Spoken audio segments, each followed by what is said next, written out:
Happy Tuesday, bestie. Happy Tuesday, bestie. Yes. It's another Tuesday, another working week had passed. Yeah. Pagod ka? Yeah, kapagod tong week na to. Ang dami nangyayari. Because of that, meron tayong some delight naman dito. Today, we're having cookies from 24 Bake Shop. Yes. This is a local bake shop here in Capitolio. You know what? Actually, sikat siya sa TikTok. Ooh, totoo ba? And if hindi nyo napapansin, i-reveal ko na Oh. na yung mga kinakain namin, somehow may connect sa episode natin. Yes. Sana po napapansin niyo kasi pinag-iisipan na. Oo, pinag-isipan namin. Ngayon, the reason why we chose 24 Bake Shop, kasi today's topic is all about work. Work. I was able to watch a podcast kasi of the owner nitong 24 Bake Shop. And I was so amazed because estudyante pa lang pala siya when she started her brand. Sinasabi ng mga classmates niya, what if magbenta ka ng cookies? And then parang may moment din siya na she would tell her college professors na, Sir, wag ka naman magpa-exam ng gantong araw kasi may bazaar akong pupuntahan. Magbebenta ako ng products ko. And she's a businesswoman. yeah. And eto din, comfort food ko din to. So every time na magko-coffee ako somewhere near, I would always drop by to get some cookie. This is my first time trying this cookie from this brand. So I'm really excited. I think kasi this is yours, yung... Is that s'mores? S'mores cookie. Feeling ko best consumed na mainit. Pero... So again, this is from 24 Bake Shop if you wanna try. Anyway, today's topic would be all about work shenanigans. Most of our adult life, ang ginagawa natin ngayon ay mag-work na. Yeah. Diba? Unfortunately. Bakit unfortunately? Aren't you happy with what your job is Hindi, masaya ngayon? naman. Pero parang mapapaisip ka minsan sana, nepo baby na lang ako. Sana may generational wealth na lang ako. Yes, correct kasi, din naman. Yeah. Sige. So, just like before, naglista ulit ako ng mga topics na gusto naming daanan. Kasi, I swear, tumatagal kami pag wala kaming guidelines sa sinusunod sa sobrang daming gustong sabihin. Dami sinasabi. Okay. So, let's begin siguro by asking, what is your dream job? Oh, before that, sorry, feeling, eto na naman, ang gulo na naman ng utak ko. Sino nga ba tayo? Magpapala muna tayo. Okay, I'll start naman. My name is Fritz. I'm 25 and a Libra true and true. And I am here with my best friend. I'm his best friend, Chatty. 26 years old. I'm an Aquarius sun, Pisces moon, and Scorpio rising. So, dami sinabi. Ayun. Yeah. Short introduction lang. Yeah, the reason why we're doing this is so that there is a version of a podcast out there that comes from people who's a work in progress. So, just a short recap lang for you guys to know. For first time Sino ba viewers. tong mga madadaldal na to sa harap niyo? Kaya nga. Okay, going back. So, what's your dream job? I do not dream of labor. Actually, pa-iba-iba siya nung bata ako kasi depende sa napapanood ko. For example, nanood ako ng K-drama, na medical K-drama. Gusto mo maging Siyempre gusto ko maging doktor. Pero, ayun nga, nag-iiba-iba siya. Siguro, pinaka-prominent na dream job talaga is anything that has to do with arts and media. Kaya, ang tinake kong course talaga is mass comm kasi sobrang nag-resonate sa akin yung mga career under that, parang category sa journalism, ganyan. And, ayun, nung bata kasi ako, cartoonista ako sa journal. Share ko lang. She's so good at that. Can I just say? And nananalo ng First contest. place ng national level. Hindi pala national, district lang pala. Correct. Ayun, very more into ko, mass media, ganyan. Ayun yung gusto ko. Tapos gusto ko rin maging reporter noon. Maging host ng KMJS. Okay. Pinalitan si Madam Jessica. Ayun, mga ganun yung mga sort of jobs na gusto ko dati. So, you get a glimpse of who Charity is through those dream jobs, diba? Ikaw, ano naman yung fantasy mo nung bata ka? Just like you, I had a series of dream jobs that I wanted when I was a child. Alam ko yung order niya chronologically. Ay, go. Yes. Before, ang first dream job ko was to become a reporter. Field reporter, ganyan. Hindi, gusto ko news anchor ako. Ay, gusto ko nasa nasa studio studio. lang. Yes. Ayaw nung lumalabas. Kaya nung elementary pa lang din ako, journalist na ako. So, and then we became Wait, classmates. anong mo sa journalism? Anong role mo? News writing. Okay, news. Nung elementary, nag-feature writing ako, pero... Napunta ka talaga sa news. Pero feeling ko nga, mas bet ko mag-feature writing eh. Mm. So, anyway, that's my first dream job. And then, it switched to wanting to become a chef. Wow! But you know, I love to cook, diba? Oo. Up until ngayon. And, Pero hindi ko alam na gusto mo siya maging career before. pero di ko naman napanindigan gaano. Kasi parang, ako ba yun? And then afterwards, nawalan ako ng pangarap. As in, kung saan ka nalang pulutin ng ano. There came a time na reality slap na feeling ko, dreams are for the rich. Yeah. You have to play with the cards you've been dealt. May mga bagay na alam mo di mo attainable with the resources that you Yes. have and the circumstances you're in. So, nagkaroon ng factors din na I had this dream school na I didn't fight for it na kasi I know Alam na mong I di don't have the afford, resources, ganon. Although I was offered naman na pag-aralin daw ako in a private school, but matalino kasi ako pumili nun, sabi ko, I don't think they can sustain this. Doon tayo sa mas sustainable. State you tayo, girl. State you. Actually, same. Hindi ko alam kung alam mo to, pero 'di ba, nag-take ako ng USTET. And you passed. And yeah, I passed sa dream course ko din. And your story was you were 5K or 10K away to 10K becoming a away to Tomasian. becoming a Tomasian kasi kailangan pala doon pag nakapasa ka, hindi pwedeng enroll ka agad. May may reservation ng slot. Yes. So for you to be able to reserve a slot, kailangan maglalabas ka ng 10K. And sinabi ko yun sa mama ko. Sabi ko, ma, nakapasa ako USTET, ganyan-ganyan. Tapos sabi niya, sorry, wala tayong budget, ganyan-ganyan. So, I ended up sa State U din, PLM. Pero same course din naman. Pero, ayun, medyo may Totga. may totga ako na sayang. Na experience who could ko you have been? Yeah, if I graduated from UST. Ayun. Ako naman, my story was that gusto ko talagang i-pursue yung journalism. Bata ka pa lang, gusto mo na talaga siya. As a course, nung magka-college ako. And also, multimedia arts. Sa Benilde, ganun. Yes. So Same. yun yung dream ko. So, sabi ko, mahal. True. Hindi ko siya afford. And then, And parang kahit mas scholar ka dun, parang yung lifestyle ng mga taga-Benilde. hindi pa rin talaga. Parang di natin yung kaya miscellaneous sabayan. expenses, hindi pa rin siya talaga affordable. May toll pa rin talaga siya sa pitaka. Oo. 'Di ba? So then, doon, napunta ako sa Technological University of the Philippines. And sinabi ko to sa sa story ko sa graduation photo ko. Kasi, syempre, pag graduate ka, dahil may story to share ka, 'di ba? Alam ko kung anong ayaw ko. Ganon. And then, nung nag-entrance exam kasi ako, parang meron siyang quota score. Do you also have that? Oo. Ay, hindi. Depende sa course. Kung quota course yung gusto mo, may quota score ganon. siya. Pero may mga hindi naman quota course na basta passing ka lang, okay na yun. So, di ba parang ang system dun is you would take the exam and then afterwards, there's an interview. Ay, sa amin wala nang ganun. Ay, sa amin meron. Depende kasi sa So, when you pass the exam, you would push through an interview. So, when I was in that room, the interviewer was telling me to opt for either an engineering course or an architectural course. Wow, parang di naman ikaw yun. Exactly. Pero kasi daw, mataas daw yung score ko math, and ganon. I could opt for that course. But yun nga, ironically, I Hindi know mo what I naman didn't siya, want. Oo. So, sabi ko, ano ba yung closest dito? And the most generic course na I saw, admittedly, sorry kung madedegrade ko yung sarili kong course, pero, hoy, ako naman to, was entrepreneurial management. So, sabi ko parang, ito yung pinaka-generic na I could take na mag-resonate sa akin. Kasi yung iba nandun, food technology, and parang, that's not me naman. Wait, wala bang masscom sa Wala. Ay, technological kasi siya. Pero, yung course ko naman is very beautiful.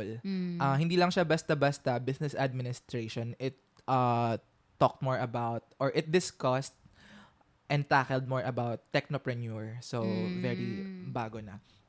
And then, going back to my dream, sobrang clog ng mind ko nun ay hindi ko alam kung ano talaga yung course na iti-take ko. Not until nag-second year college ako, sabi ko, parang gusto ko mag-transfer ng schools Ooh. and i-pursue yung mass communication or talaga. journalism.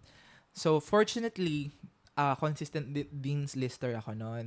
So, yun talaga yung nilalaban ko. Sabi ko parang, Para madali lang din need mag-transfer. ko may flying colors para may edge ako sa kung ano man gusto kong tahakin na future. May it be sa work ko na, pag mag-a-apply or lumipat ng school.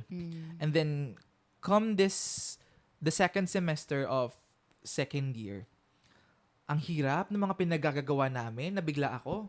Basta hindi ko alam, may mga situation sa personal life ko ata, something like that. Pero nayanig ka Oo. second year. Tas gusto ko na parang nagkaroon ako ng existential crisis in a way. So sabi ko, In what way? Ano yung ng sabi ko, existential crisis? parang nasa tamang landas ba ako? Ito ba yung gusto ko? Ganon. What is my purpose in very nature? relatable. Pag college student ka talaga, hindi talaga mawawala yung ganyang Agree. mga moments sa buhay. So sabi ko, lagi kong ginagawa yun na if confused ako, I would ask for signs. Are you like that din? Oo. Na alam mong sobrang imposibleng coincidence lang mangyari na signs, ganon. Ako minsan, pag may pink na kotse na dumaan, eto yun yung easiest sign ko nun. Pero this time, sabi ko, oh no, pag Dean's lister pa ako this semester, I would stay. Kasi it means na magaling ako dito and para sa akin naman yung course ko. I am still the standard bearer. Yes! Cream of the crop, ganon. Oo, parang ganon. Ayun, nag-Dean's lister pa din. So, wala, magaling siya. Nag-DL. pero hindi, all throughout that time, hindi ko pa rin talaga alam yung dream job ko. So, going back to the question na ano yung dream job ko, I would say there was a time na wala akong dream job. All I wanted to be was to become rich. Oo, graduate na lang para Yumaman. magkaroon ng opportunity. Very same sa I don't mag-iman. dream of labor, I dream of money. Same. And na-realize ko din yung ganyan na I don't dream of labor talaga. College na rin ako kasi parang sabi ko, oh my God, ang hirap nga niya pag hindi talaga pantay-pantay ang laban, guys. Totoo. Depende talaga sa pribilehiyo mo. So, parang, syempre, And sa birth lottery, no? Kung Oo. pinanganak ka talagang mayaman. at nasa Pilipinas pa tayo, which is, di ba? Double whammy. Double whammy, kamalasan. Charot! Ayun, feeling ko nung nag-work na ako, parang mas nakikilala ko yung sarili ko sa ginagawa ko. I was an account specialist for my first job. My very first official corporate job. So what I do there is I deal with clients to handle their advertisement campaigns. And during those may time na pinalabas yung Emily in Paris. I think I mentioned this sa last episode. Sa last episode. So sabi ko, kung hindi man ako magiging rich ng miracle lang, and kailangan ko talagang gumawa ng something Kumayod at talaga. mag-work, Oo. I would love to have Emily's job na I would deal with Marketing. cool brands, and then maganda yung ingay ng lifestyle, something like that, while earning a lot. As a Libra ka dyan, be. And being able to dress good. Yeah. Ganon. So, feeling ko yung dream job ko ngayon. Ikaw, what's your story? Sa work my mo? journey. Yes. Unlike you, talagang, di ba, talagang gusto ko talaga i-pursue yung mass communication. So, pinagbigyan ako ng tadhana sa pagkakataon na yun. Nilaban mo? Hindi ko naman siya nilaban, though, hindi nga lang siya sa dream school ko talaga, na UST. Okay. Pero ayun nga, na-achieve ko siya sa PLM. And same with you, nagkaroon ako ng time na parang may existential crisis ako. Kasi parang, I think, third year or fourth year na to, mga panahong nagte-thesis na, mga ganyan. Sorry, PLM, hindi ako, again, parang hindi sa pagde-degrade, pero I'm just stating my experience. This is my only personal experience. I'm not saying na lahat ng estudyante na dumaan sa PLM ganito experience. Ano ba yan?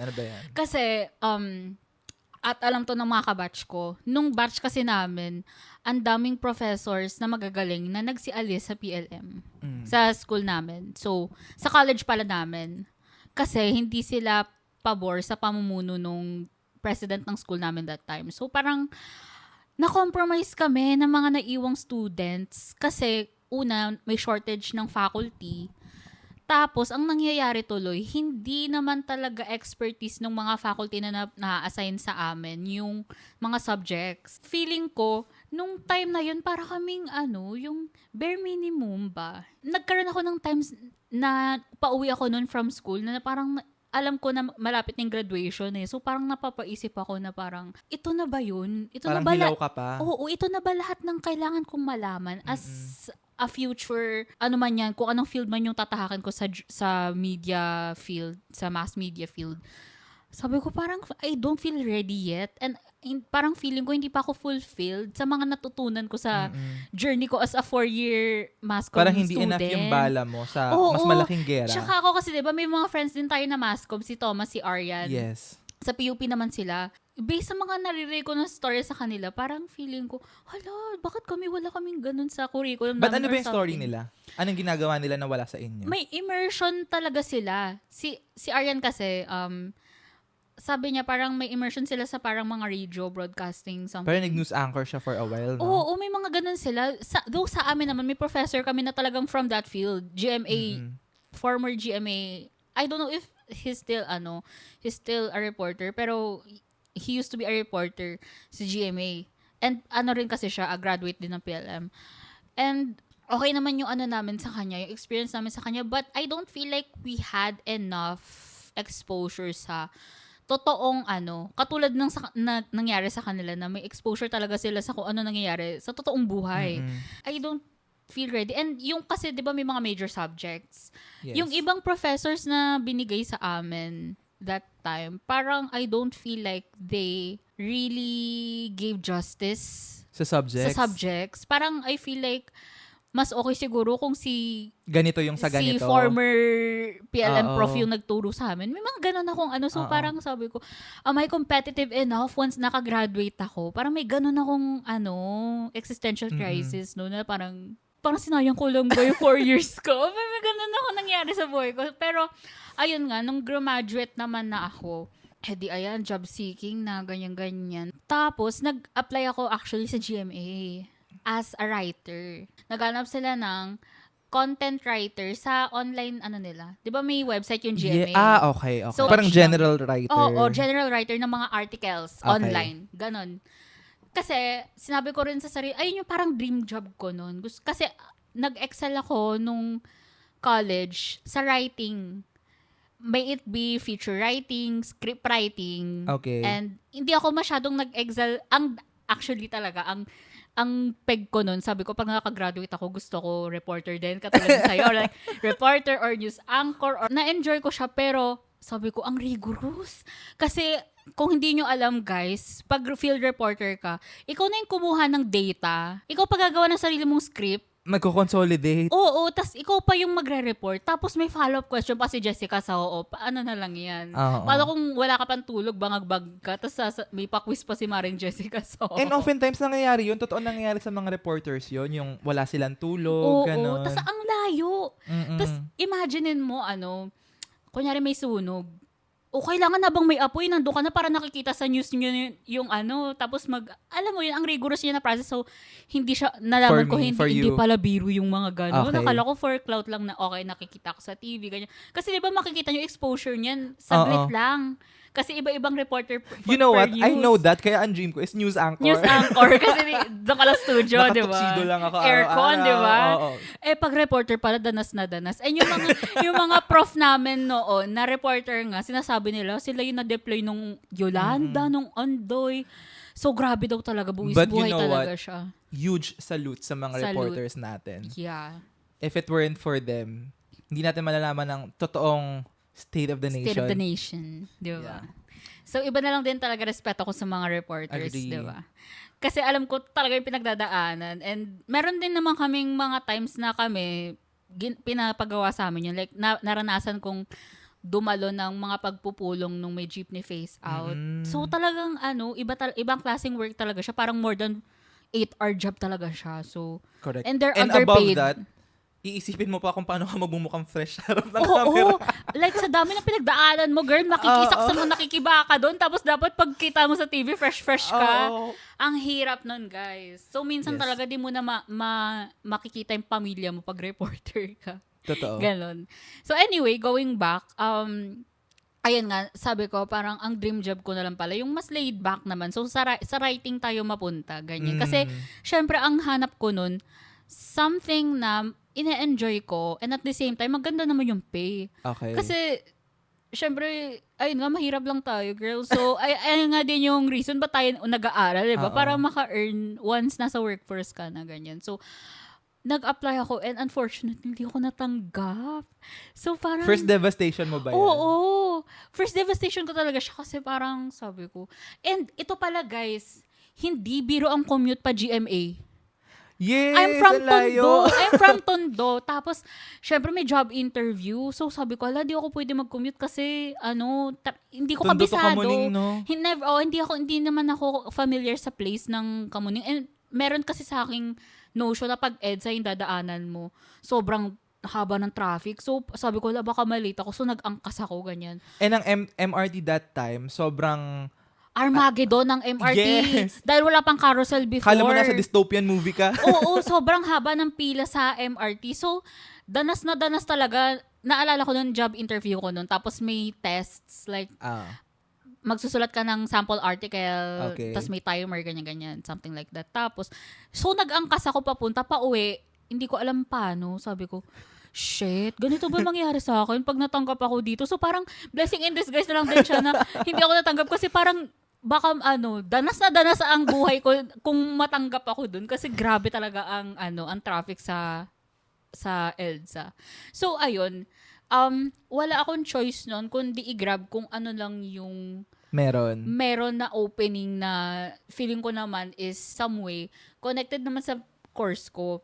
So, someone referred a job sa akin sa Makati na nag-check kami ng tests ng mga sige. students. English yung subject, pero yung mga takers is non-English speaking. Hindi native language sa kanilang English. Okay. So, Yun yung ayun first lang yung job mo. overview, oo.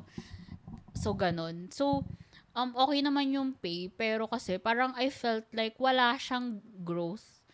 And kahit yung managers namin nun, sinasabi na, kung gusto nyo ng growth, hindi ito yung company for you. So, in-encourage din nila na, kung hindi talaga ito yung career na gusto mo, go, find lipat someone. ka. Kasi, rin siya, parang yung company na yun, parang ang dami rin nag-a-apply doon ng mga part-timers na working student. Kasi nga, very laid back lang din yung job. Like, mag-check ka lang ng mga papel, check mo lang yung grammar nung test taker, parang ganyan. So, nagtagal ako doon hanggang, nag-work kasi ako 2019, no? Yes. Graduate ako March 27, 2019. Parang nag-start ako ng work doon summer. Yung nagkalindol nun eh. Naalala ko kasi first day ko. Tapos may magnitude, parang 4.5 earthquake. Nasa 5th floor kami, girl. Nayanig ang mga buhay namin doon. So, memorable talaga siya sa akin. So, ayun. Pero ngayon, hindi na ako doon nag-work. Nag-stay ako doon hanggang pandemic. So, nung nagkaroon ng pandemic, nabawasan yung pay namin kasi nagre-retrench sila and parang nalugi na yung company. Kasi nga, sila more educational sector nga. So, since sarado yung mga schools, wala silang clients. So, naapektuhan kami ng mga employees. So, I had to look for another job and thankfully, na-refer naman ako ng college friend ko. Yan na ba yung job mo? Sa company ko ngayon. Hindi, yung first job ko sa company na yon freelance writer. Freelance writer. And ayun talaga, fantasy ko talaga yun. Sabi ko, ay, sige, go natin yan. I remember, nire-recommend mo nga nire-recommend sa amin yan. Nire-recommend ko sa kanila kasi ang ganda ng pay. Kaso full-time din yung job ko. Oo. And pwede nga siya sa mga sa mga naghahanap ng part-time jobs. Kasi nga, lang siya, parang may assign lang sa'yo na article. Tapos basta ma-submit mo lang naman siya on time. Ganyan. Pag may nagpa-refer sa'yo sa mga nanonood. Ay, parang wala na kaming opening ngayon. Okay. Ito naman yung problema, di ba? Sabi ko, dream job ko na maging writer. Kasi nga, ang saya ko pag nagsusulat ako. Like, I feel like more, hindi kasi nga akong oral communication. Yes. Ngayon lang ako nakakapag-exercise talaga ng aking communication skills ako orally. Ako kasalanan nito. Hindi, thankfully nga, dahil sa'yo, Thankfully. parang na-exercise ko siya. Pero, I'm more confident talaga when I'm writing. Parang talagang doon ako nagsha-shine. And doon ko mas na-express yung artist side ko, parang ganyan. Okay. Artsy side ko. Pero have you had your moments ba na speaking din yung ginagawa? Kasi di ba mass comm yung course? Paano moments? What kind of moments? Like, may mga activities ba kayo na Oo, experience? gusto ko pag ayoko lang talaga ng may camera kasi sobrang conscious ako. Gusto ko radio. Kaya gusto kong medium talaga is radio. Nag-radio broadcasting ka? Oo, may kasama kasi sa major course namin yan. So, isang requirement na gumawa kami ng radio show. Okay. Ganyan. So, live yan, ganyan. So, bet ko siya kasi nga, hindi ka naman napapanood ng mga tao. So, gusto mo, naririnig ka lang talaga, phantom ka lang, ghost ka Oo, lang. hindi talaga ako I'm always behind the camera. Doon ako nagsashine pag behind the camera. Ngayon na lang talaga ako nagsashine ng, shine bright like a diamond. Ganyan. Okay, so going back sa work mo ngayon, how did you end up with the position you have right now? Actually, di ba yun nga, naging freelance writer ako. And unti-unti kasi growing kasing company namin. Nung napunta ako doon, hindi pa siya kasing, kasing expanded. Prestigious. Oo, parang ganyan. Parang nag-start kasi siya as startup. So, di ba pag mga startup, talagang may growth talaga every year. Parang ganyan. So, nag-start ako as freelancer hanggang sa may mga nag-open kasi. Nare-refer din ako nung managers ko na, uy, baka pwede itap si Chatty sa ganyang bagong position. Ganyan. Kasi maganda nga na mag-hire ka sa loob, in-house na. Diba? So, parang ganun yung mga opportunity na sa akin. And share ko lang, diba, sabi ko nga, diba, dream job ko maging writer. Parang nagkaroon hindi na ako writer kasi. Talagang nag-quit ako as a writer. Okay. Kasi sinabi ko talaga sa manager ko na, I'm sorry, but at first, I was really enthusiastic sa ganitong job because ito talaga yung passion ko talaga ever since, sabi ko. Pero para kasing, alam mo yun, yung, pag nagsusulat kasi ako, hindi ako yung talagang, mabilis. So, you have to indulge sa moment and take your time. Oo, I need my time when I'm writing. And lately ko lang na-realize yun kasi pag work talagang, may deadline, ganyan. And before naman, kasi pag nagsusulat ako, wala akong deadline unless college paper siya, ganyan. So you can really pour your heart sa ginagawa walang mo. pressure or something. Talagang, what you submit, talagang, it's your best work, parang ganyan. Hindi siya minadali. Whereas, nung naging content writer na ako as my work talaga, dun ko na feel yung burnout. Like, for the first time, I was burnt out. With writing? With writing. And sabi ko, oh my gosh, parang I feel like if I keep on pushing this, I would hate writing. You would lose your love sa unang sa mahal pagsusulat. mo. Sabi ko, I don't want that connection to end that way with my connection sa writing. So talagang nagtimbang talaga ako na ano ba mas mahalaga sa akin, kumita or yung passion. Yung passion ko. Pinili ko na talaga yung passion kasi thankfully nga may bukod dun sa job ko, may isa pa akong job sa same company lang din naman. So parang dalawa siya na job ko. Kaya ka hindi makontak noon. Oo, sobrang miya ako sa kanila noon, guys, kasi talagang wala na akong tulog kasi ang dami parang pinagja-juggle ko yung. And kasi hindi rin familiar yung ibang topics. Tech topics ba naman ang pinapasulat sa akin. So parang ayun nga, pag ginawa mo siyang job, wala ka ring choice kung ano yung topics na isusulat mo. So sometimes hindi naman nagre-resonate sa'yo yung topic pero kailangan mo magsulat. So parang doon ako namulat na parang iba pala yung na-envision ko na na career as a writer sa totoong nangyayari. Siguro feeling ko mas connected ako sa ganong job if yung magsusulat ka ng sarili mong libro or you're a content blogger, kunyari parang lifestyle blogger ka, ganyan, na you're getting paid sa sinusulat mo. Siguro ganon yung path na pero kung kailangan mo ng easy money, parang ganon ko siya na-realize na it's not for me pala. Yeah. Ganyan. So ngayon, yung job ko naman is, nasa digital marketing agency kasi ako. So related pa rin naman siya sa course ko. What's your job title? I'm an operations manager. Actually, Hindi mo kaya. actually, operations manager naman could be sa kahit anong industry. Pero kasi, ito nga, I help my managers to manage lahat ng ng accounts and clients na meron sila. So, I have over 20 plus na accounts na hinahandle as of now. So, ayun.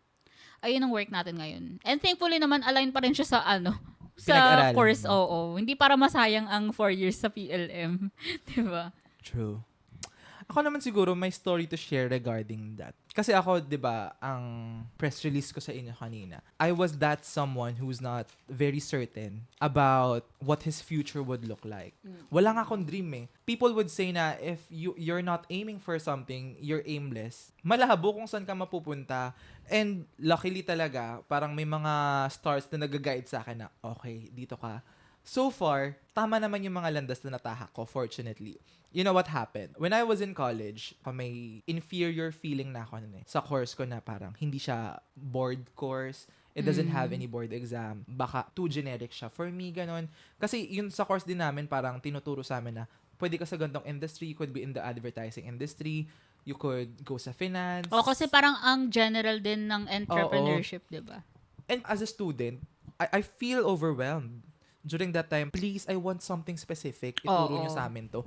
So that mitigated the anxiety inside my mind na, where would I be a year from now? Feeling ko yun din yung best tip na mabibigay ko if meron man tayong nakababatang audience. Say, mga students pa lang.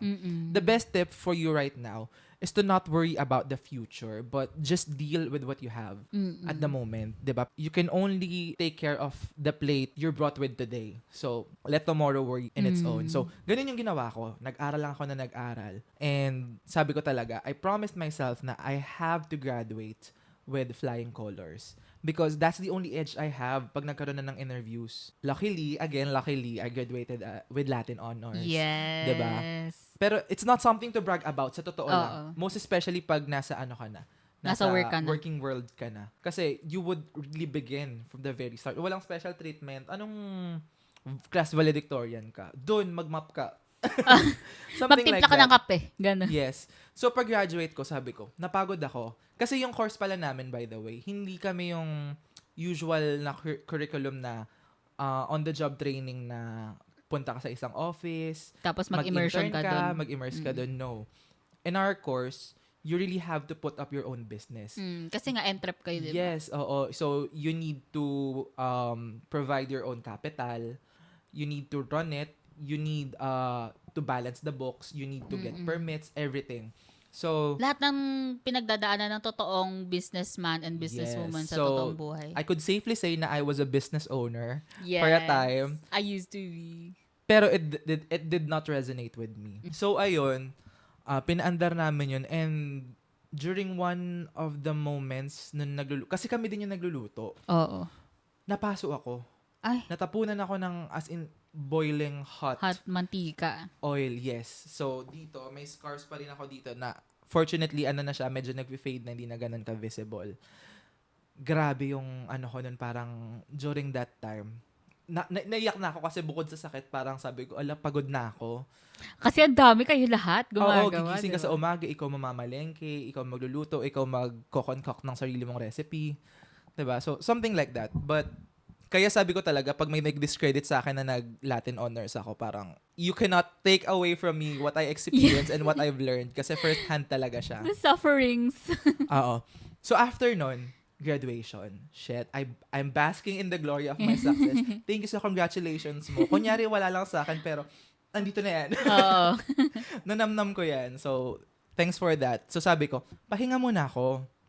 And feeling ko a lot of graduating students and yung mga fresh grads, nakaka-relate doon na gusto mo rin magpahinga muna. Pero pinitik na naman ako ng tadhana. Nandun ako sa bahay ng lola ko sa Rizal. Nasa tricycle ako. And then, I had my recently bought iPhone 6 that time. Tapos, from Green Hills. Tapos, ayun, binilang ko siya ng bagong case. Yung case ko, nun yung mamahalin pa yung magnetic. Oo. Ganon. And then, may 500 pa siya sa likod. Sa likod. Kasi hindi ako gano'n nagwa-wallet dati. Parang, and even now, alam mo yung wallet ko, sobrang liit lang, diba? Girl, na-snatch yung phone ko. My God! So, sabi ko, bawal magpahinga. Pag mahirap ka talaga, parang...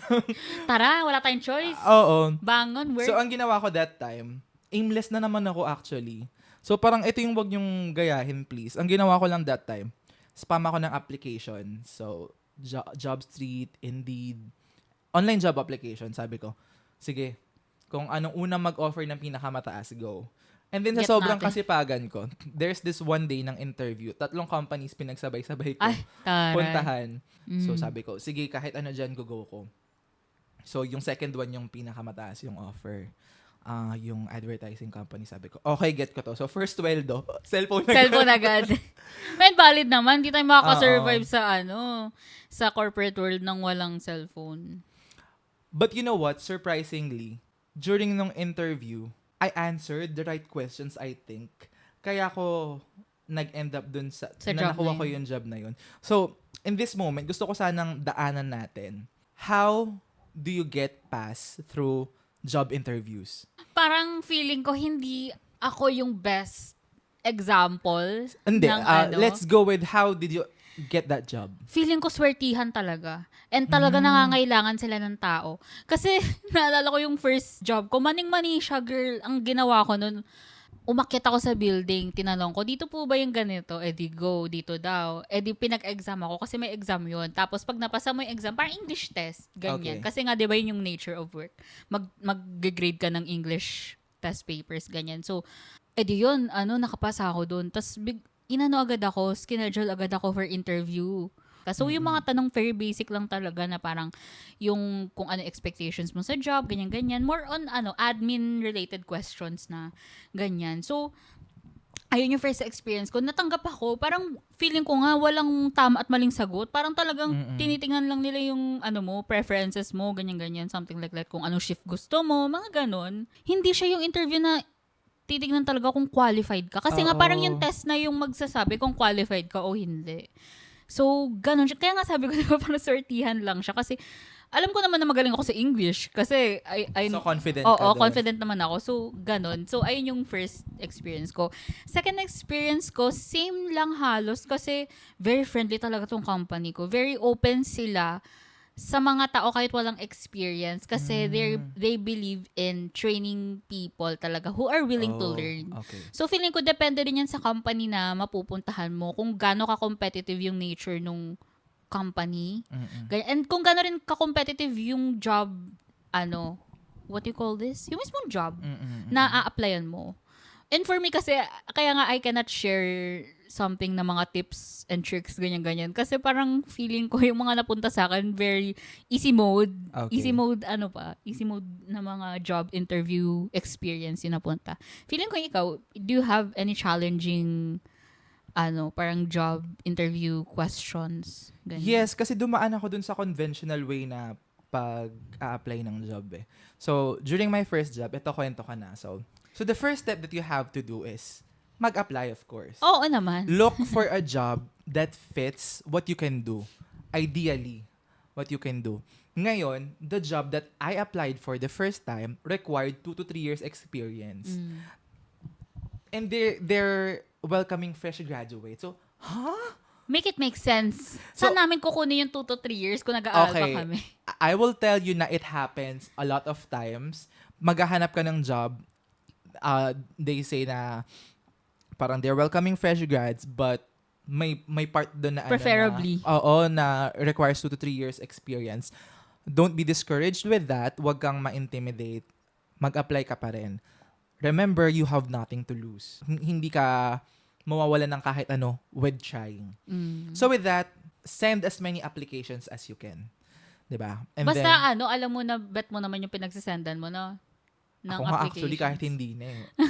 sa totoo lang ako na experience kasi sabi ko lang talaga, I need this job para makabiling phone. So ganon. And then, after a while, may mga calls na dumating sa akin and text box na, hi, would like to invite you for an interview, ganito, ganyan. Second tip, show up on time. Okay, so dress accordingly. Kasi first impression yan Oo, sa'yo. best foot forward. Correct. First impression last. Always yan. So, kung yung buhok mo kailangan dinilaan na ng kambing para sobrang ka na dyan, plakado ka na, go.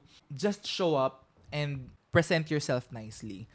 Okay. Make a good first impression. Make a good first impression. How do you do that? Be confident with yourself. When you're trying to apply for a job, it's like selling yourself. So, do not undersell yourself by being unconfident sa ginagawa mo or skeptical sa gagawin mo. Dapat the interviewer would feel like you're eager to get this job. And you deserve to get the job Yes, and you're the most deserving person in the room. in the room. You know why masasabi kong tedious talaga yung job process na dinaanan ko? Kasi marami akong kasabay during that time. Pero nung nasa upuan na ako nung sa opisina, saan sila? May salaan talaga na nangyari. And then yung job application series na pinagdaanan ko is first, I went on a interview with the HR. So, same thing with Jan, parang more on psychological questions lang yung tinatanong.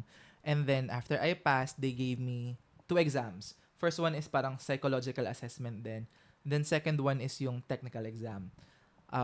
So About dun sa nature job. of work. So the company that I was applying for was a advertising company. So the questions were related to Google advertisements. Kasi yun yung Yes. forte nung position mo. Yes. So prior the day of the interview, the HR officer sent me a link. Sabi, Fritz, review this. Tomorrow you will have an exam with this. Shit, aral talaga ako. So inaral ko siya. And- Pero to butt in, yung Google advertising, napahapayawan talaga yun sa college mo or No, it's your first no, time no, no, no. hearing about it? That's why may part doon na ay nakakatakot but parang hilaw nga din akong graduate. Pero ayun, I will talk about this later. And feeling ko hindi talaga siya napag-aaralan sa school. Yes. Wala siya sa curriculum. Feeling ko lalo sa mga state U, pero feeling ko sa Oo. private. Ah, May di naririnig pala akong oblivious pala kami sa curriculum ng mga private schools. So, going back, I took that exam. I was 1 point away from passing. Ooh. The passing score was 80. I got 79.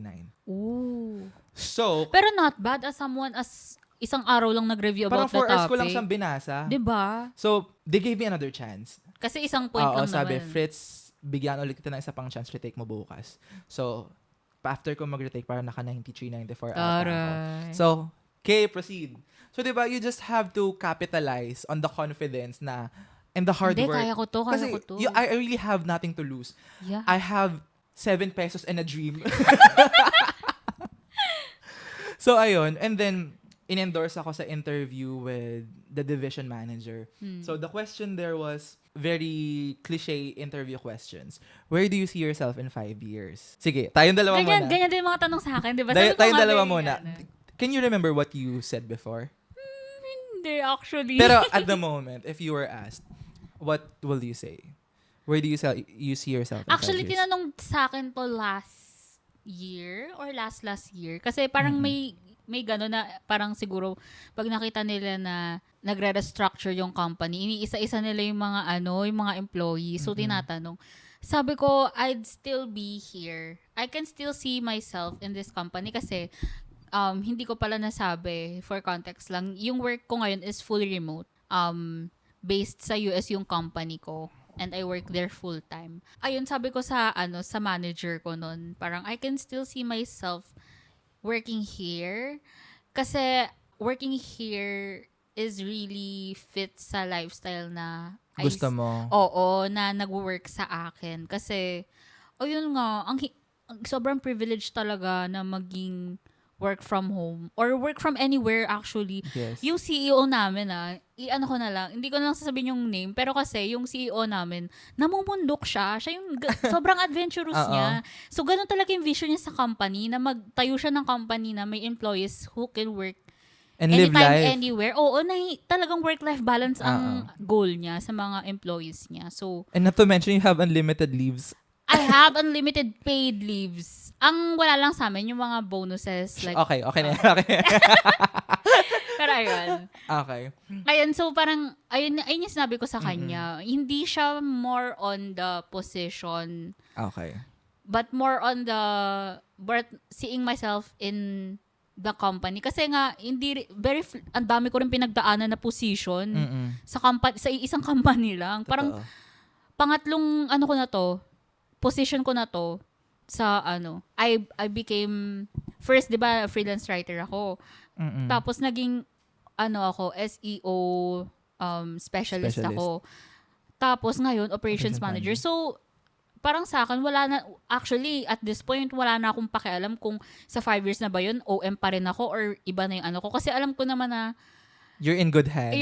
I'm in good hands. Talaga may training naman. Correct. Bago ka i-onboard, ganyan-ganyan. So, Ikaw, yung mga ganong, ginalingan mo ba sa pagsagot ng ganong, how do you see yourself in this? Yeah, so ito nga yung tip ko. When doing an interview, most specifically like this, lalo as fresh graduates, it can be a bit overwhelming, but huwag kang mabigla, huwag kang magugulat.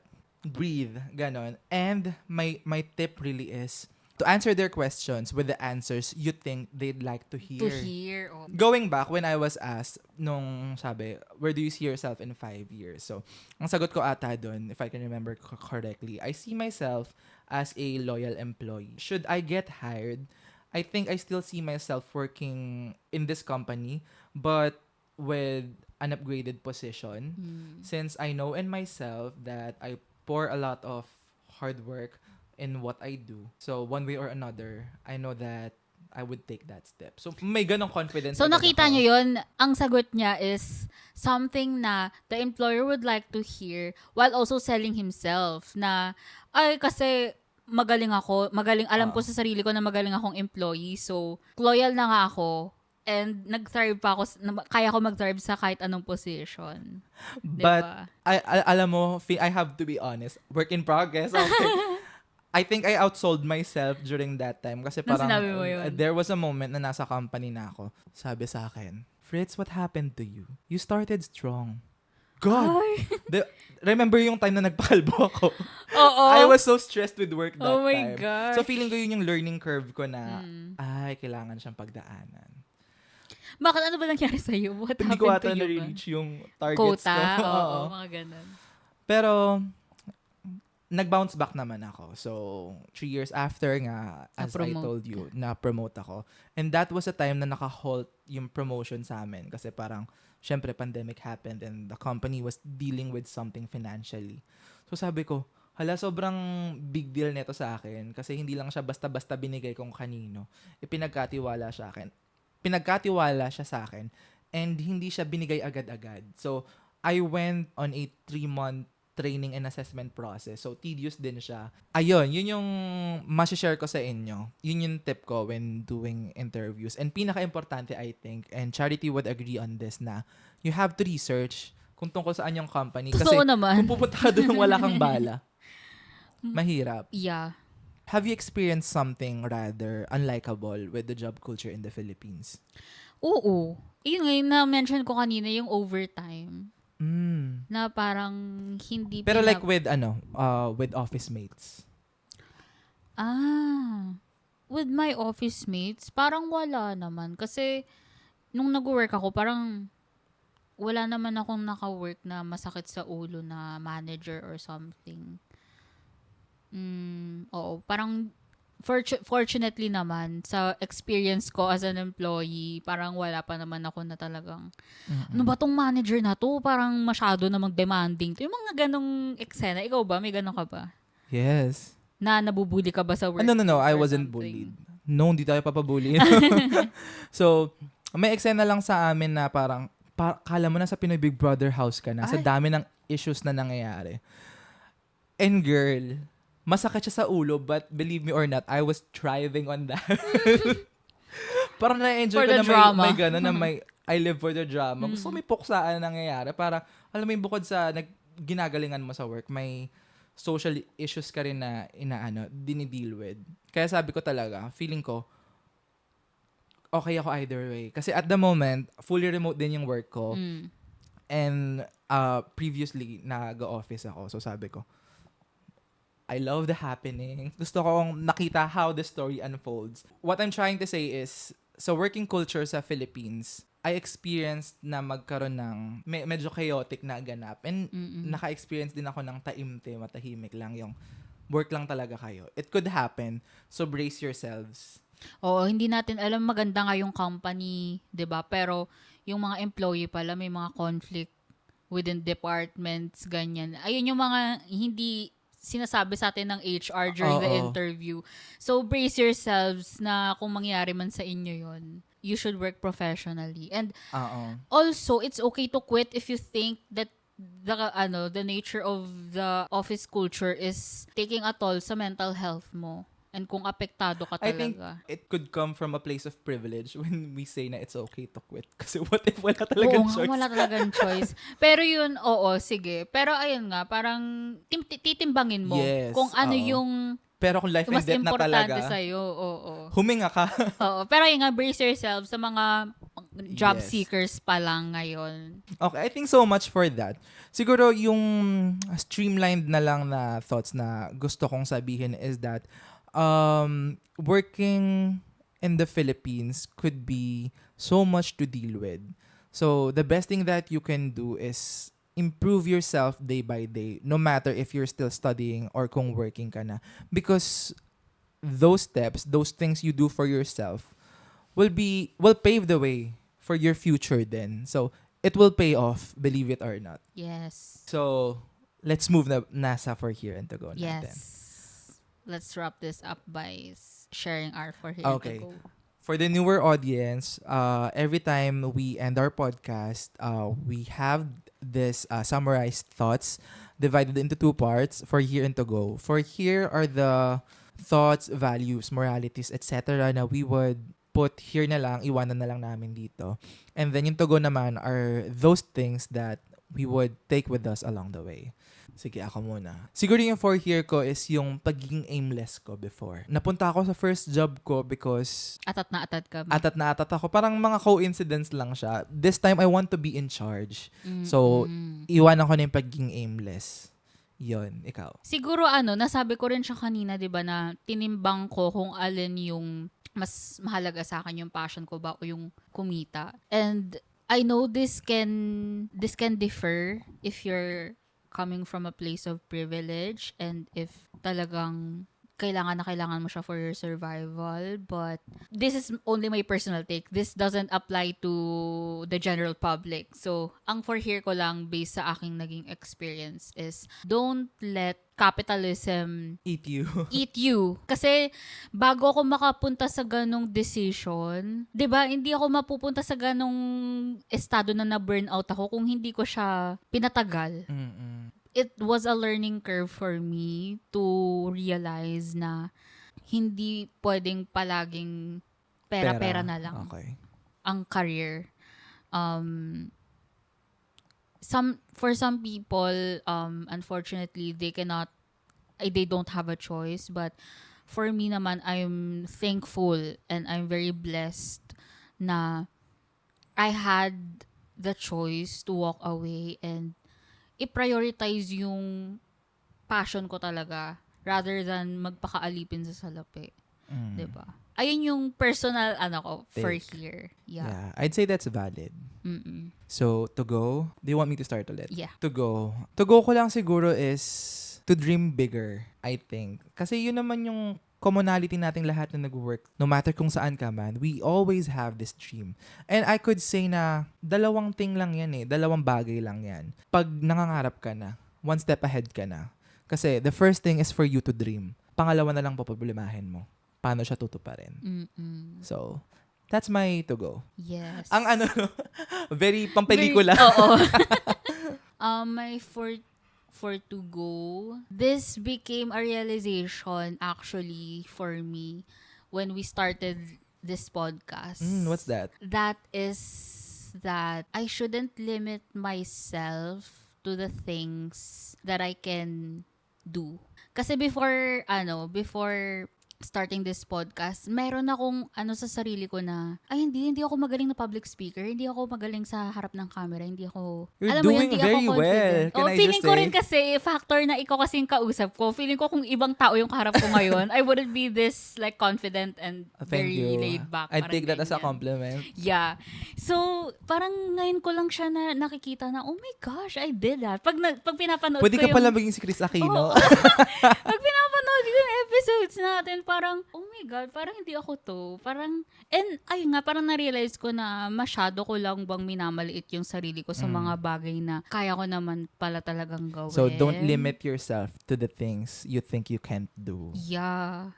And be always open to try nga, 'di ba sabi mo kanina. Try mo lang kasi wala ka namang Walang mawawala. Walang mawawala sa'yo sa pagta-try, 'di ba? Walang mawawala sa'yo pero there's a high chance na may magigain ka once you try. So, ayun ang aking tugo na wag mong ikahon yung sarili mo sa tingin mo lang ay kaya mong gawin. And can I just say, I really haven't seen you as someone na hindi magaling magsalita. I've always looked up to you as someone who is very eloquent and well-spoken. Sabi ko nga sa'yo, mapili ako sa friends ko. That quality, yung may pulot. Feeling ko, depende talaga sa tao. Kausap. Kasi, alam mo ba, pag nagka-client meeting kami, syempre mga foreigners yun. So, ako meron akong parang complex na, oh my God, I'm not a native English speaker. So, parang nauutal ako, promise. And nabe-mental block talaga ako pag strangers yung kausap ko. So, parang, feeling ko, since may exposure naman na rin ako sa ganito, feeling ko, kaya ko siyang i-channel step by step yan. So, ayun nga, don't limit yourself to the things that only you believe you can do. Ganda. Ang ganda ng tugo niya. O, diba? Mas siya pang podcast kaysa sa akin. O, hindi naman. So, I love that. Can I just say, I really love that. Thanks. So much of this. So, feeling ko may mga taong papakinggan to habang nagwo-work din. So, I think it's very timely. Or Kasi, after work. kasi ako nakikinig ako ng podcast pag nagwo-work. So, I really hope you enjoyed this. And kahit papano, sa mga mishaps and misadventures namin, may natutunan naman kayo. May pulot naman. And sana may mga nakaka-relate. Let us know in the comments kung nakaka-relate kayo sa mga pinagsasabi namin. Share nyo rin please yung unforgettable working stories nyo. Yeah, yung sa mga job hunting. interview. Oo, yes. Pinoy, job hunting core. Ganyan. Correct. So, that's it, I guess. See you next Tuesday. Yeah, see you next Tuesday. Bye. Bye.